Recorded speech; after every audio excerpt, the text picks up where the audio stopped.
From the world of politics to the world of business, this is Balance of Power.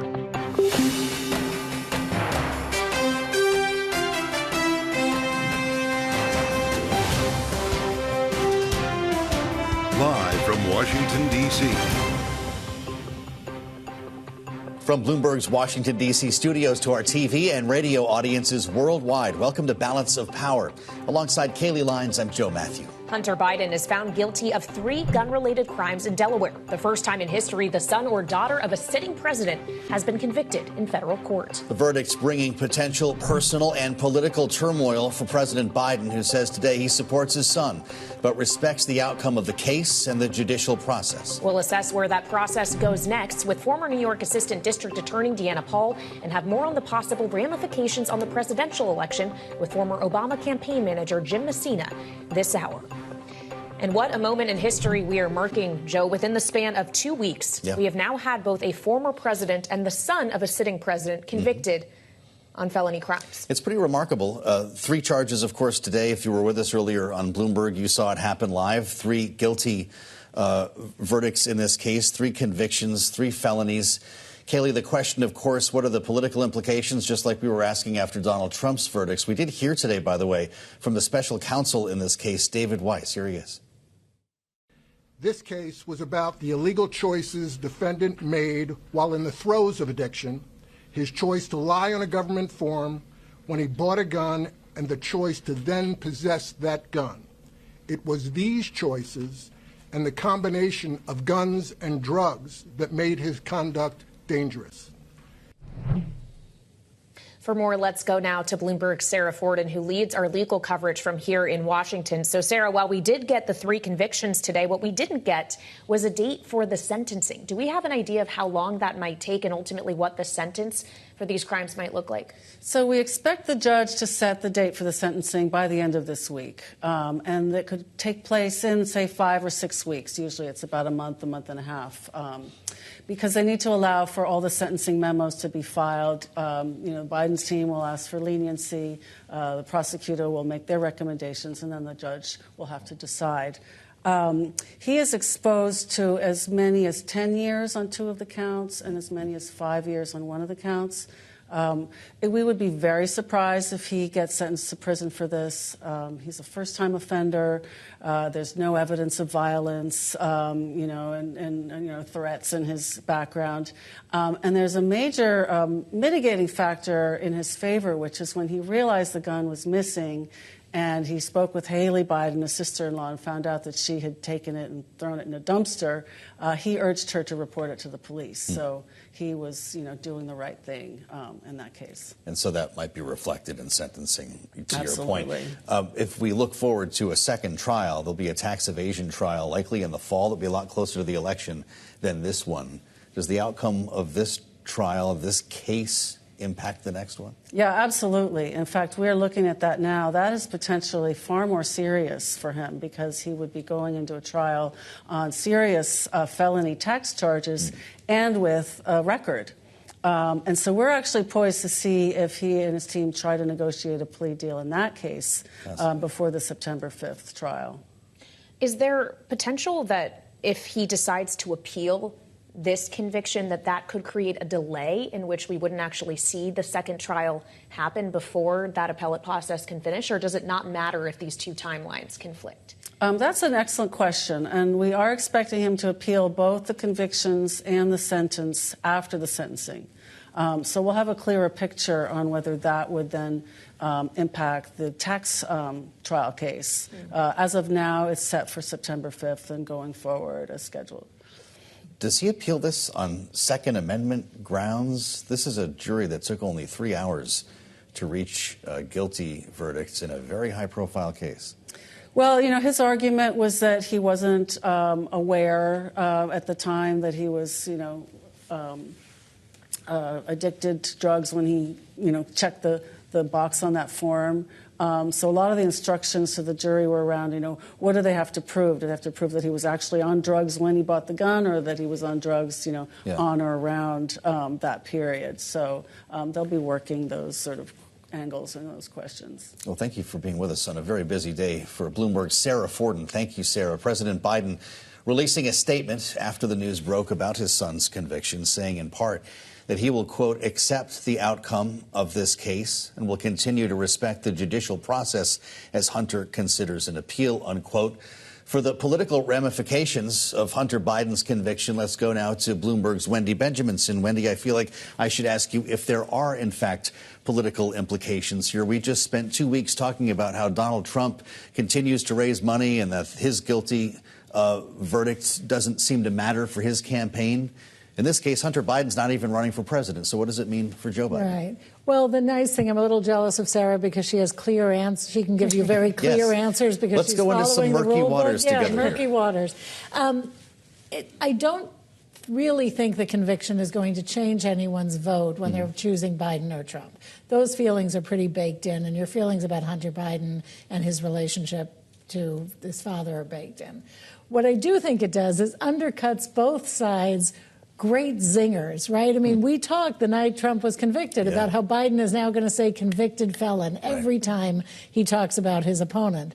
Well, now it's like middle school. Trump can just throw that right back at him, but your son's a convicted felon.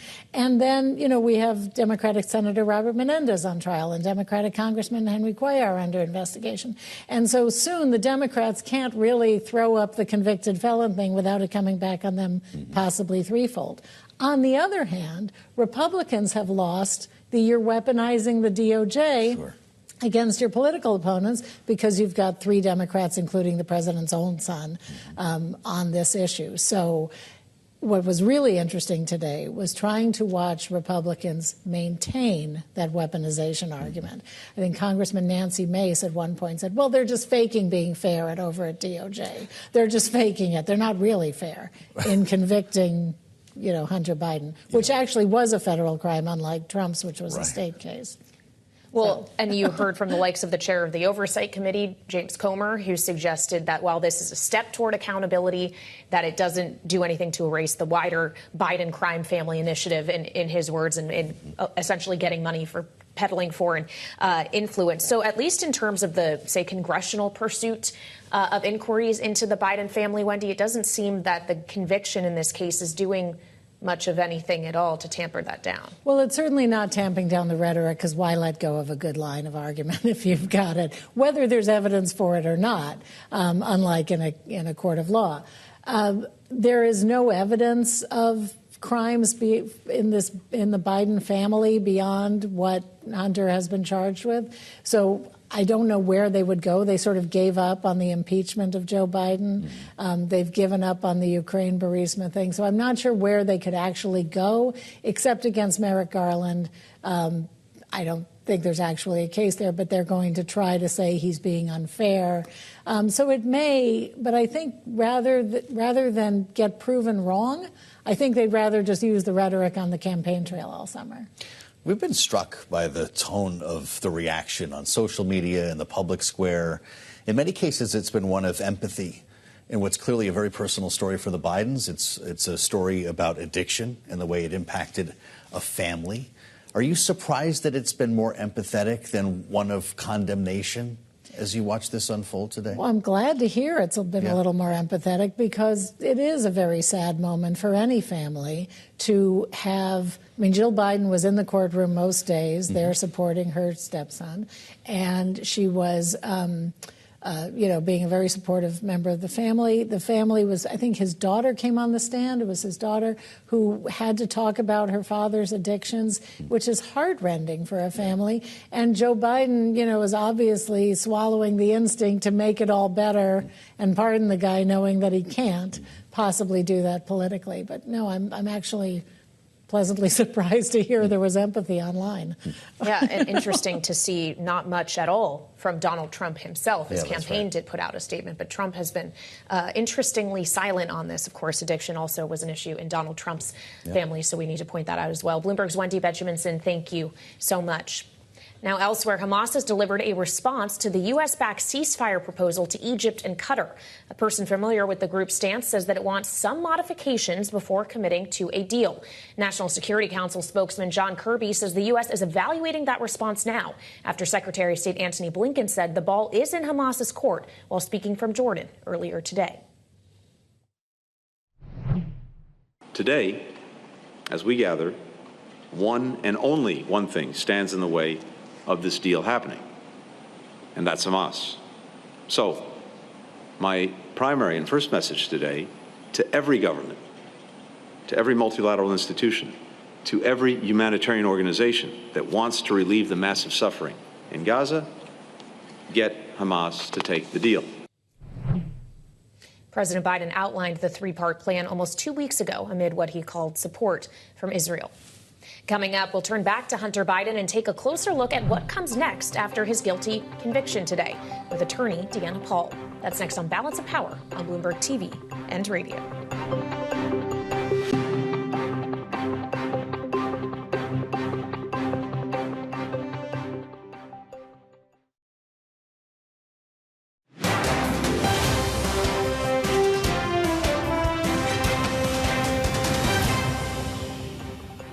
For the other case in California, I just think he has to plead guilty to that as well. He's got to make a deal or plead guilty. The amount of time he's going to get is not going to be significant, if at all. And there's just no point in going through with this. That was former Watergate prosecutor Nick Ackerman after Hunter Biden's guilty verdict earlier today. He, of course, was convicted on 3 gun-related crimes in Delaware and is facing another trial in September in California for tax evasion. For more now, let's bring in former New York Assistant District Attorney Deanna Paul. So, Deanna, if we could just first focus on the case in which he was convicted today.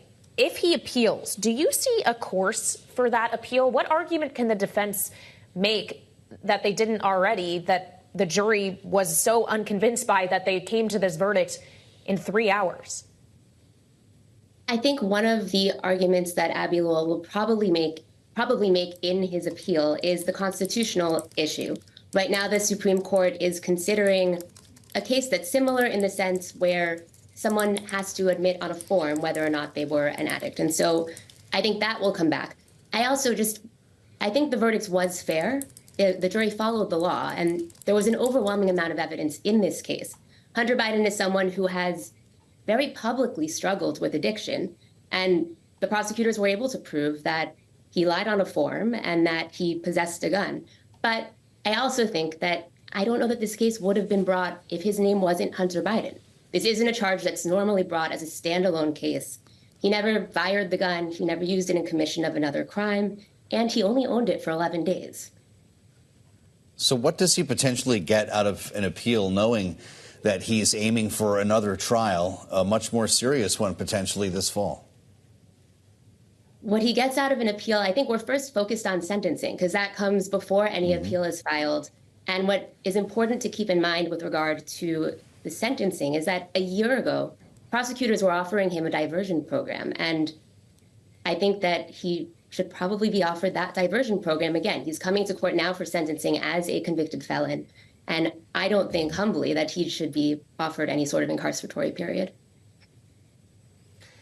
Well, knowing that the maximum sentence is 25 years in prison, for him to not get prison time at all is definitely something to consider here, Deanna. There also is the question for Hunter Biden and his defense team if he's pursuing an appeal process. And I asked this of a few others earlier today. He decided not to testify in his own defense during the regular course of this trial. Should he do so on appeal? Do you think that could potentially influence the outcome of that attempt?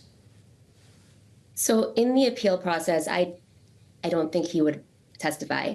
The reason oftentimes defendants don't testify in their own defense, I mean, you create testimony that could be inconsistent down the road. And throughout the appeal process, though, testifying is not something that would come to fruition. We just started our conversation with Nick Ackerman, suggesting that it would be in Hunter Biden's best interest to plead guilty in this next trial. A number of legal minds have agreed with him over the course of the day on Bloomberg. Do you as well? It depends on what the offer is. Like I said before, prosecutors in the gun case a year ago were offering him a diversion program. And I think that is what Abby Lowell and Hunter Biden will be looking for in the sentencing in this case. And so I think Nick Ackerman said that he wouldn't be facing a lot of time on the tax case. And so I think he needs to balance out what he would receive if he would receive the diversion program here and how much time he's being offered in the other case. Well, it does seem that time really is the thing, Deanna, not in terms just of time he might have to serve, but also the time at which that trial realistically is going to happen. It's set right now for early September, just 2 months before the presidential election. Do you think there's realistic opportunity for his defense to delay it until after? I think defense attorneys are often able to delay cases, and if there's a valid reason to delay it, then a judge will probably get granted. You know, we're balancing a couple of stories here. Deanna, it's Hunter Biden, and of course, it's Donald Trump. If it weren't for this verdict today, we'd be probably talking a lot more about an appointment that the former president had with a probation officer, an interview that we had been anticipating. It took place virtually, and this is going to result in, I'd love for you to describe it in more detail for our listeners and viewers, a report that will be factored into Donald Trump's sentencing. Should the public see that report? I don't think it should go to the public. I think that the probation department, the point of the interview is for them to get to know Donald Trump, get to see whether or not he accepts responsibility for the crimes, and make an assessment about whether or not they think that he should be facing an incarceratory sentence. Prosecutors will also make a submission to the judge recommending a sentence. And at that point, Judge Merchan will take all of these factors into account, and he'll hand down his sentence in July. And what realistically do you expect that sentence will look like, considering you just said there part of what plays into this is whether or not the criminal defendant or the convict, I guess, in this case, actually expresses remorse for the crimes that were committed. We have yet really to see Donald Trump do so. So how do you think that factors in? It's somewhat of a catch-22 because we know that Donald Trump is going to appeal the case. And so he's not going to admit responsibility for the crime because he's appealing it. But I think that there's a good chance that Judge Merchan does impose a short incarceratory period. I think the fact that Donald Trump violated the gag order so many times during the course of the trial and just flaunted the rule of law, that will certainly be something that comes into account for Judge Merchan when he's deciding what the sentence should be. Well, we have a lot to look forward to here. To the extent that you see equivalency, Deanna, what's your perspective on these two cases? There's a political, obviously, side to this, but from a legal standpoint, do they deserve equal time? Do Donald Trump and Hunter Biden deserve equal time? If that's the question, then absolutely not. They're two separate cases. And I think when you talk about political prosecutions, you really just have to look at the difference with Joe Biden today saying, I will not pardon my son, and that he'll follow what the justice system hands down, as opposed to the former president who said everything to the opposite of that effect. It's good to have you back, as always. Deanna Paul, former assistant district attorney for New York City. We thank you. Coming up on Balance of Power, we look ahead to the May CPI report out tomorrow, what's expected for the Fed rate decision on that very same day. It's up next on Balance of Power on Bloomberg TV and radio.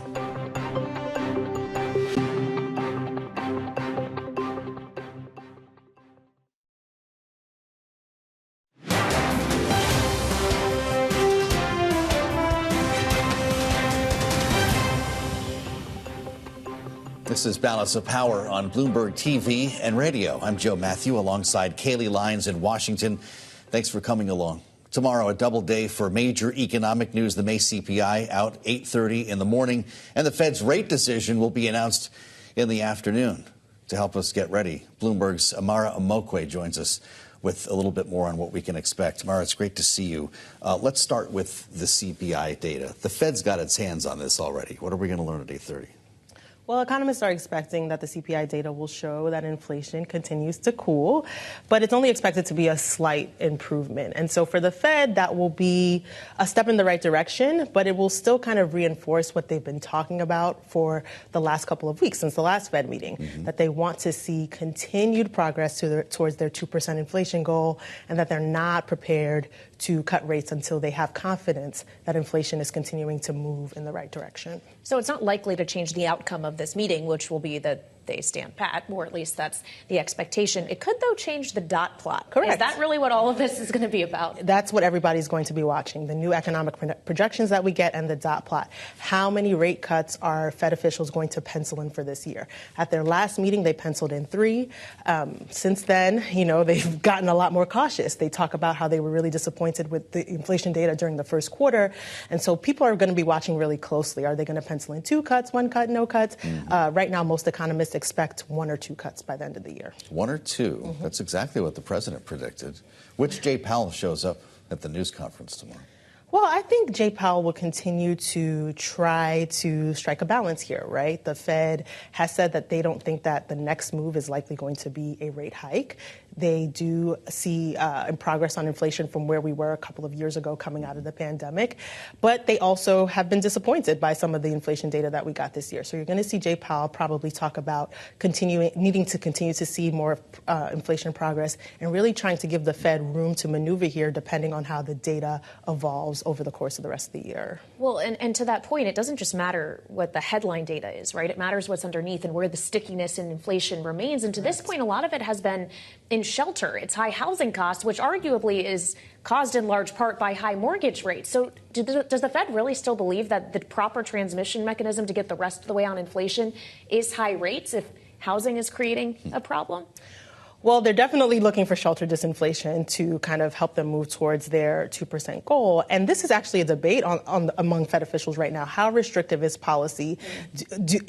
Are the rate hikes that they've done so far, is that enough to kind of get inflation down to their 2% target? And you really see some divisiveness among Fed officials about that question, whether or not policy is transmitting as they thought it would. Or are the higher rates themselves, which I think is where you're going, in themselves inflationary at a certain point? We're hearing more of that as we wait. Yeah, I think definitely when you see where home prices are and you see where rates are, that definitely is part of the consideration. Yeah. Probably something that Chairman Powell is going to get asked about in the press conference tomorrow. He also inevitably always gets asked about timing of rate hikes. That's right. Because we're coming up on a presidential election. If we're talking 1 or 2, can you really start those before November? It'll be interesting pretty close to the see. Sun there. Michael McKee will be in the room to handle that, won't he? Yes. Yes, indeed. Absolutely. And of course, we'll look for more coverage from Bloomberg's Amara Omeokwe on this. Thank you so much for joining us. It's going to be a busy day for Amara and the team tomorrow.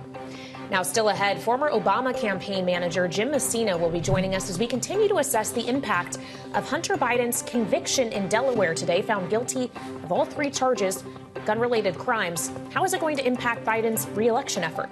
We'll pose that question to Mr. Messina next on Balance of Power on Bloomberg TV and radio.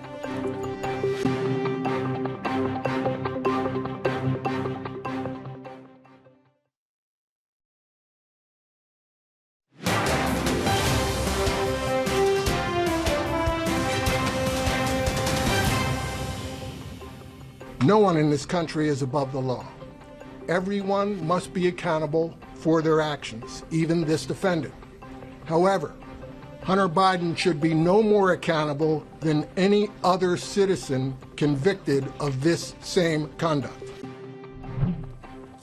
That was Department of Justice Special Counsel David Weiss. Earlier, you heard and saw his words live here on Bloomberg after Hunter Biden's conviction on 3 gun charges earlier today. Moments ago, we saw President Biden exchange a hug with his son in Delaware as Joe Biden stops in his home state on his way abroad to the G7 in Italy. Joining us now is Jim Messina, the founder CEO of the Messina Group, former campaign manager for President Barack Obama. Jim, it's great to see you. That hug says a lot, that a lot of Americans are going to be watching this evening when they settle in at home. A statement from Joe Biden earlier today reads, "I will accept the outcome of this case and will continue to respect the judicial process as Hunter considers an appeal." He refers to himself in the statement as a dad. Should that be the response from Joe Biden from here? I think so. I mean, the fact is we all have relatives who've gone through trouble. And, it shows the system works. The system worked for Hunter Biden. The system worked for Donald Trump in his recent case. And that's what people want. They want a fair system.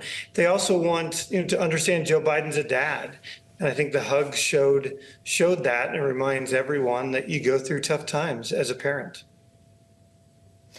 Well, he is a dad, and it makes you wonder the things that he will be willing to say that could characterize both his son and former President Trump. Is it that easy to call out a convicted felon when your son is one? Absolutely, because you're just being honest. You're just talking about what actually happened. And, Hunter Biden's not running for president. Donald Trump is. And that's the key difference here. And that's what voters will understand. Republicans have been going after Hunter Biden for his computer, for the gun charge for years and years. And every poll shows us that voters don't care because Hunter Biden's not running for anything.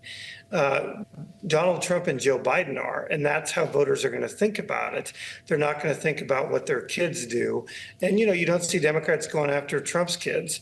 It's just not relevant. We got to stay focused on the choice in 148 days between these two opponents. It's interesting who we've heard from today. Some of the empathy, maybe I should say restraint shown by Donald Trump, who actually told a story in an interview about his brother who died from his struggle with alcoholism. We've seen others, Jim, from the Second Amendment community talk about this today. The central charge against the president's son was the violation of a rule that makes it a felony for an unlawful user of a controlled substance to receive or possess a firearm. Could the one unintended consequence of this trial be a change in gun laws that allow, say, cannabis users to apply for a firearm? Well, that's really interesting. I hadn't thought about that. I think that, we need to look and think to ourselves in the modern age, do our laws make sense?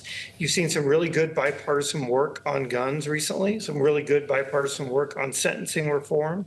And I think, if what could come out of this trial is some more bipartisanship on that, Joe, I would think that would be a really good output. What is otherwise a kind of a sad story.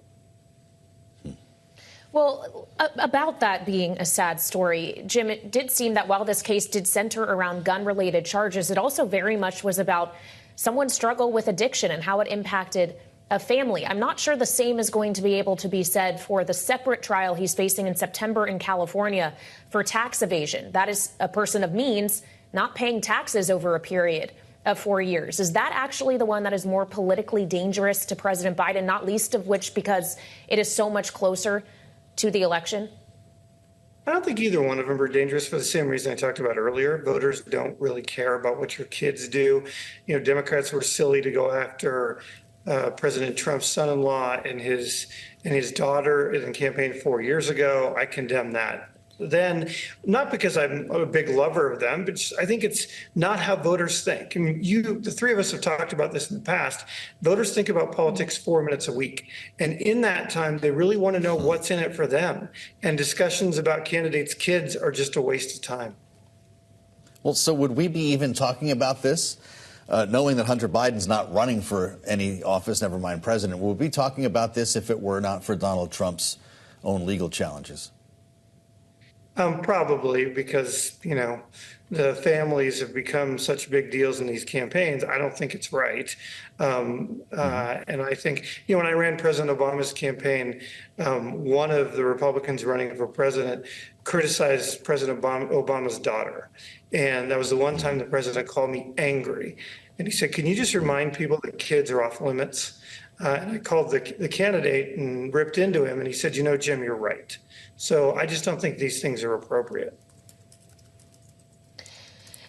As we consider whether or not, and it seems that you think more than likely that this isn't actually going to influence greatly the way voters feel about Biden or Trump, for that matter, it becomes a question of what actual influence in the polls, if at all, we're going to see from Donald Trump's own conviction. It's been almost 2 weeks since he was found guilty of those 34 felony counts. It doesn't seem that there has been much movement yet. Jim, do you expect it's going to show up later on as perhaps voters pay more attention than just 4 minutes a week because we're closer to the election? Or do you think net, none of these legal questions ultimately impact voters who are more concerned with, say, the economy? No, I think you're right that it's going to come up as people think about this. People are now starting to confront this choice they have in 148 days. They don't want this choice. 80% of Americans didn't think it was going to be Trump versus Biden, didn't want it. But this is now the choice they have. And so what I really am focusing on are these double doubters, these voters who don't like either one of these candidates. And with those people, almost 80% of them think that Trump should have been convicted, and it's an issue in the election, and they're going to use it as one of the issues. I think you're right that it's, the economy is always the biggest issue, but I think this issue is going to weigh on people because they start to think to themselves, do I really want to have the craziness that's around Donald Trump for the next 4 years?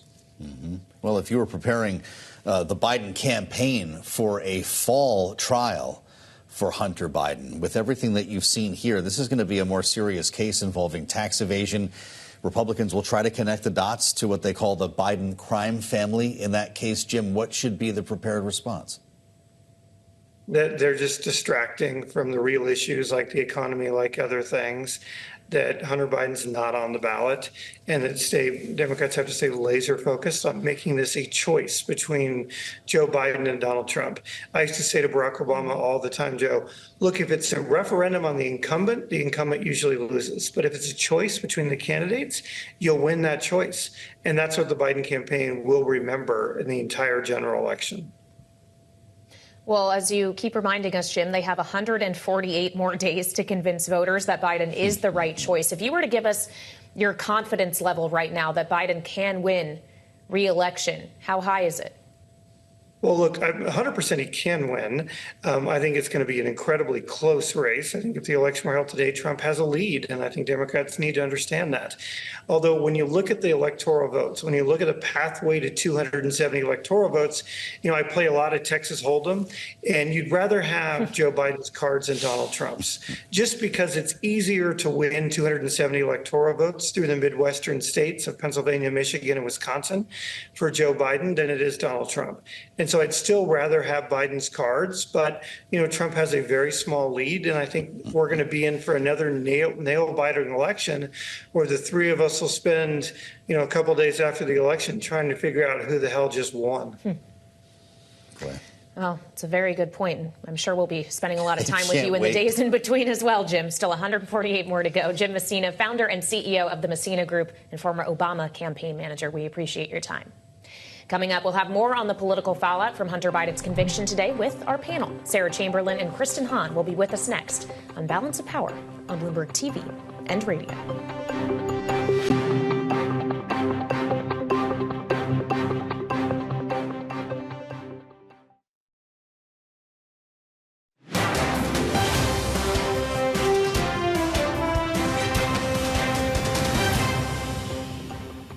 I think they're going to try to find another way to slant angle this on the far right and Trump supporters. And now it's going to be always going to get out of jail time. I don't think he does, but we'll see. I hope he does. But I don't think it's really going to change the weaponization argument at all from the far right. I think they're so embedded in it and they really have no way to get out of it that they're going to try to continue it in some ridiculous conspiracy-infested way.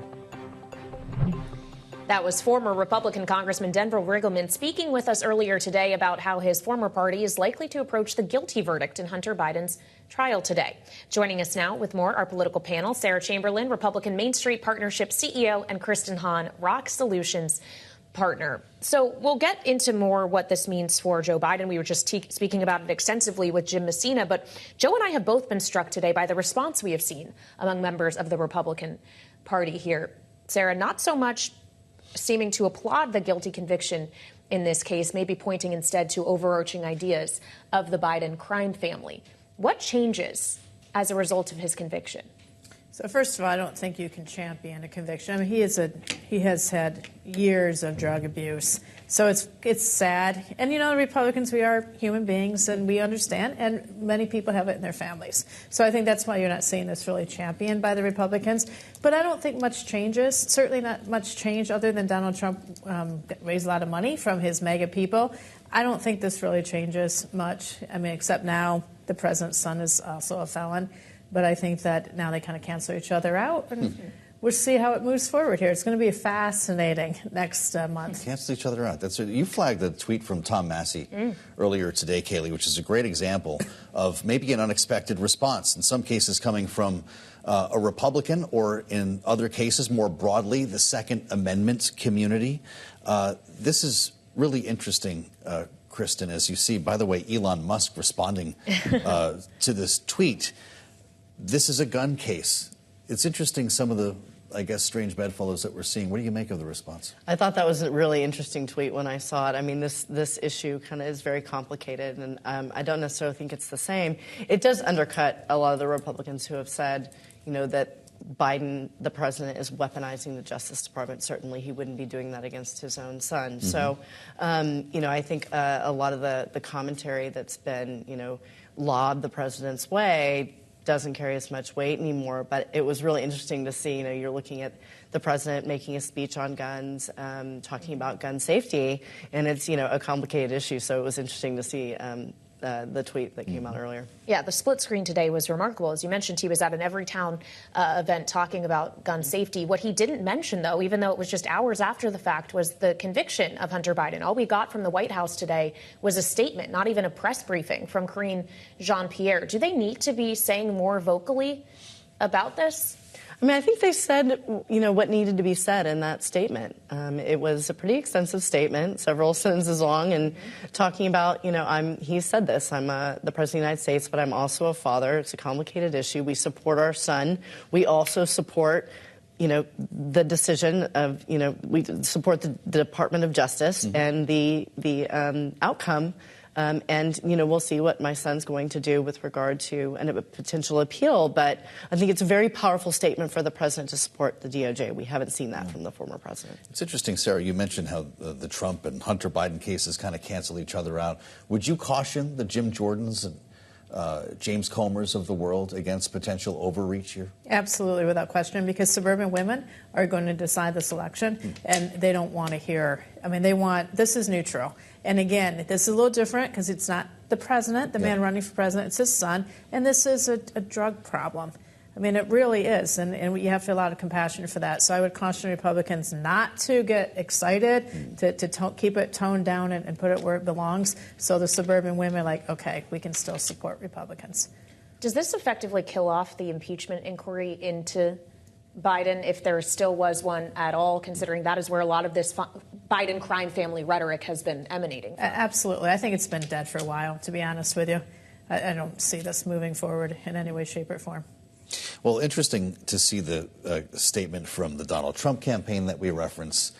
This is going to feel different when it's a tax evasion case in the fall, is it not? And it's going to be a lot closer to the election in a potential to disrupt what's actually happening on the campaign trail. That could be your October surprise. We'll have to wait and see how that all plays out. Absolutely. Yeah. Well, Kristen, I'd love for you to weigh in on that as well. Not only is it just closer in proximity to when voters are actually going to the polls, that is not a case that's necessarily about addiction. It's about a guy who didn't pay over $1 million in taxes, allegedly. Is that one as easy to just write off? I mean, I think that this whole, Biden crime family is so ridiculous, and nothing has been proven. If it had, then the impeachment inquiry would have moved forward. That said, it's all about public perception. So I think the Biden campaign is going to, do what they can and do a good job of pushing back on this narrative. But it's certainly very different than a gun charge, and the focus will be more on the economics of the issue, right? It's around taxes. It's going to be after the conventions. This is, I believe, the 5th of September, at least for now, we're looking at for a start that trial. It's not very convenient timing when you're looking at November. We just talked to Jim Messina about this. Does the Biden campaign need to gear up with a pre-baked response? I think the campaign is gearing up for everything that they know to be happening. It's not like they're not planning for what's going to come down the road, whether it's this or anything else in between the conventions and that critical time between then and the election. Well, coming up, our panel will stay with us because it's primary day in a number of states today and a few Senate and House races that we've got our eyes on. We'll share with you next with our panel. This is Balance of Power on Bloomberg TV and radio.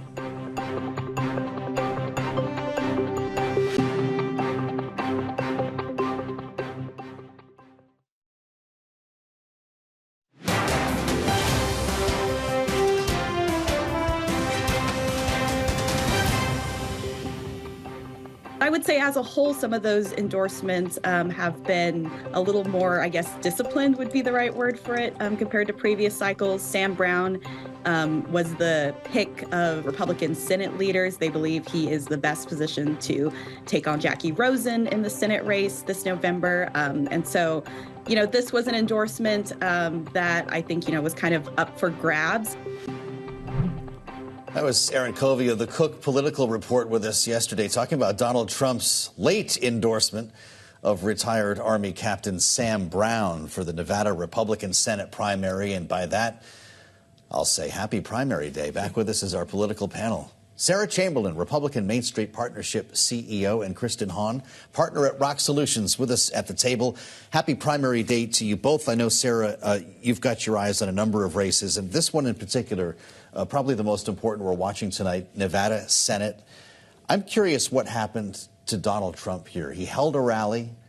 Apparently, his former ambassador to Iceland, Jeff Gunther, thought he was going to get an endorsement that day. He did not. Donald Trump mentioned neither during the rally, but late at night on Truth Social endorsed Sam Brown. The mainstream candidate, the NRSC's candidate. Did you get to Donald Trump and the mainstreaming of MAGA? We did not, personally. I did not. But at least Donald Trump understands candidates matter.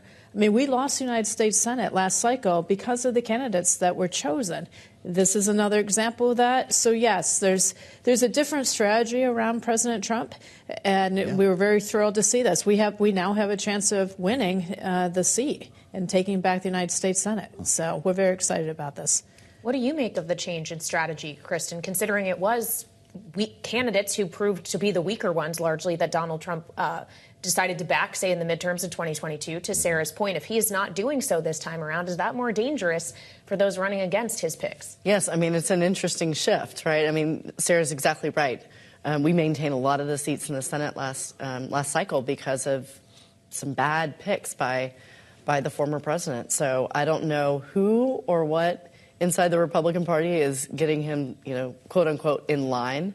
I'm sure he doesn't like seeing that reported in the press that he's following anybody else's lead. So I would be careful if I were on the other side about talking about that too much. But yes, I mean, the more middle of the road, the more normal is the baseline. Candidates that come out, they're going to be tougher. So we're going to learn here which Republican runs against Jackie Rosen, said to be among the most vulnerable Democrats in the Senate, if not the most vulnerable. Is that right? I mean, I think we've got a lot of seats that we're looking at that we're going to have to defend, and it's always been a tough state for us. It's going to be tough. I think that she'll end up pulling it out. In the end, she's got a really great team out there, and then we've also got states like looking at Arizona, where you've got a really strong team with Ruben Gallego. So, I mean, the map is very large. Senator Tester, but these are all very battle-tested senators. So I'd still rather be the Republicans than Democrats right now, as we sit here. I predict we'll take it by 2 seats. Wow. Well, I want to ask you about one other Republican in particular, Nancy Mace, in South Carolina, facing a primary today. One of the 8 that ousted former Speaker Kevin McCarthy, and the McCarthy machine, if you will, has been put against her in this primary. Do you think she'll make it out alive? I think she'll probably pull it out, yes. It's very difficult to defeat incumbents, and she happens to have the endorsement of President Trump, which would certainly help down there, even though I do know Nikki Haley did win that part of the state. I think Nancy Mace will hold on. I think it'll be close, but she'll hold on. You've got a primary in Virginia we're going to be watching pretty closely next week. Yeah, next week. Bob Good, here's another instance in which Donald Trump aligns with the mainstream. Absolutely, and we're thrilled to have him on our side on this one. Bob Good needs to be retired, and John needs to be added to the House of Representatives. It'll be a great pickup, great change for the Main Street Republicans. You go from a very conservative to a Main Streeter. We did it in Montana as well. Rosendale left. We picked up Troy Downing. So we're in hopes to... John McGuire is the candidate. Yeah, John McGuire is our candidate next week. But we hope to flip some of these really right-wing seats into Main Street conservative seats. Well, I wonder how many Main Street Republicans will be bringing that message to Donald Trump when he is on Capitol Hill on Thursday. He'll be meeting, Joe, with both House Republicans, Senate Republicans, and then later with the Business Roundtable, a number of prominent executives. That's going to be an important moment for him. I don't know if you'll be meeting with him that day, Sara, but you'll have to come back and talk to us about both of those. I will come back and talk about it. Excellent. All right, Sara Chamberlain and Kristen Hawn, wonderful as always to have you. Thank you so much for joining us. And of course, for more coverage, check out the Washington Edition newsletter on the terminal and online. Thanks for joining us on Balance of Power. We'll meet you back here tomorrow with Kaylee Lyons. I'm Joe Matthew. This is Bloomberg.